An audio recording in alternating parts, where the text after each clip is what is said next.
রিটের শুনানি আজ। হাইকোর্টে ভাগ্য নির্ধারণ হবে তার প্রার্থিতার। এছাড়া ৭১-এ মানবতা বিরোধী অপরাধ মামলায় ফাঁসির দণ্ডপ্রাপ্ত আসামি আবুল কালাম আজাদ আত্মসমর্পণ করেছেন আন্তর্জাতিক অপরাধ ট্রাইব্যুনাল। এছাড়া গুমের মামলায় সাক্ষী দিবেন ব্যারিস্টার আরমান। এসব বিষয়ে বিস্তারিত জানাতে হাইকোর্ট থেকে যুক্ত আছেন সহকর্মী জাহিদ হাসান।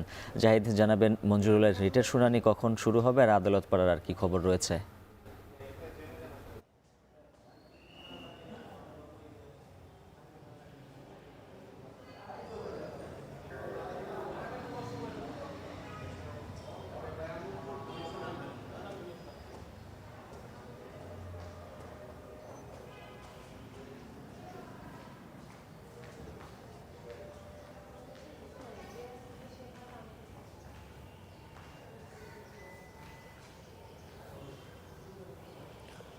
উজ্জ্বল, কুমিল্লা ৪ আসনে বিএনপি প্রার্থী যিনি ইতিমধ্যে আলোচিত নির্বাচন কমিশন থেকে তার প্রার্থিতা বাতিল হয়েছে, তার বিরুদ্ধে ঋণ খেলাপির অভিযোগ এনেছেন তার প্রতিদ্বন্দ্বী প্রার্থী এনসিপির শীর্ষ নেতা হাসনাত আবদুল্লাহ। এবং হাসনাত আবদুল্লাহর আবেদনের প্রেক্ষিতেই নির্বাচন কমিশন শুনানি করে এই মঞ্জুরুল আহসান মুন্সি, যিনি বিএনপির প্রার্থী, তার প্রার্থিতা বাতিল হওয়ার পরে তিনি হাইকোর্টে এসেছেন এবং হাইকোর্টে গতকালকে এটি শুনানির জন্য ছিল, কিন্তু মঞ্জুরুল আহসান মুন্সির পক্ষে অনেক লোকজন আদালতের বারান্দায় ভিড় করার কারণে বিচারপতি এটি শুনানির জন্য আজকের দিন ধার্য করেছেন এবং আজকে বিচারপতি রাজিকাল জলিলের হাইকোর্ট বেঞ্চে এটি শুনানির জন্য রয়েছে, ১৯ নম্বর তালিকা রয়েছে এবং আজকে এটি শুনানি হবে।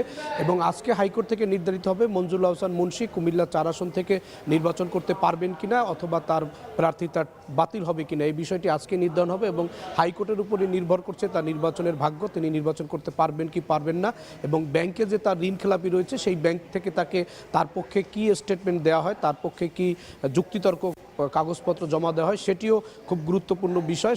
সব কিছু মিলে আমরা অপেক্ষা করছি আজকে এই বিষয়টি শুনানির জন্য, যে শুনানি যখন শেষ হবে তখন আদালত যে আদেশ দিবেন তখনই বোঝা যাবে যে এই মঞ্জুরুল আহসান মুন্সির ভাগ্যে কি জুটছে। একই সঙ্গে আন্তর্জাতিক অপরাধ ট্রাইব্যুনালে ৭১-এর মানবতা বিরোধী অপরাধের মামলায় আবুল কালাম আজাদ ওরফে বাচ্চু রাজাকার নামে যিনি পরিচিত ছিলেন, তার একটি মামলায় তার মৃত্যুদণ্ড হয়েছিল। তিনি তখন পলাতক ছিলেন এবং দীর্ঘদিন তিনি দেশের বাইরে ছিলেন। তিনি আজকে এসে আন্তর্জাতিক অপরাধ ট্রাইব্যুনালে আত্মসমর্পণ করেছেন এবং এই মামলায় হয়তো তিনি জামিন চাবেন অথবা তিনি তার যে রায় হয়েছে সেই রায়ের আত্মসমর্পণ করে তিনি এটি আপিল করবেন আপিল বিভাগে। একই সঙ্গে গুমের মামলায় শেখ হাসিনা সহ যে সেনা কর্মকর্তাদের গুমের মামলা চলছে, সেই মামলায় ইতিমধ্যেই সাক্ষী দিয়েছেন সালাউদ্দিন কাদের চৌধুরীর সন্তান হুম্মাম কাদের চৌধুরী, যিনি গুম হয়েছিলেন। এবং আজকে সাক্ষ্য দিবেন, যিনি আদালতে সাক্ষ্য দিবেন জামায়াত নেতা মীর কাশেম আলীর সন্তান ব্যারিস্টার আরমান, তিনিও গুম হয়েছিলেন। তার আজকে সাক্ষ্য দেওয়ার দিন ধার্য রয়েছে। সবকিছু মিলে আজকে আন্তর্জাতিক অপরাধ ট্রাইব্যুনাল এবং হাইকোর্টে অনেকগুলো গুরুত্বপূর্ণ মামলার কার্যক্রম রয়েছে। উজ্জ্বল, আদালত পাড়ার সবশেষ খবর জানাচ্ছিলেন সহকর্মী জাহিদ হাসান।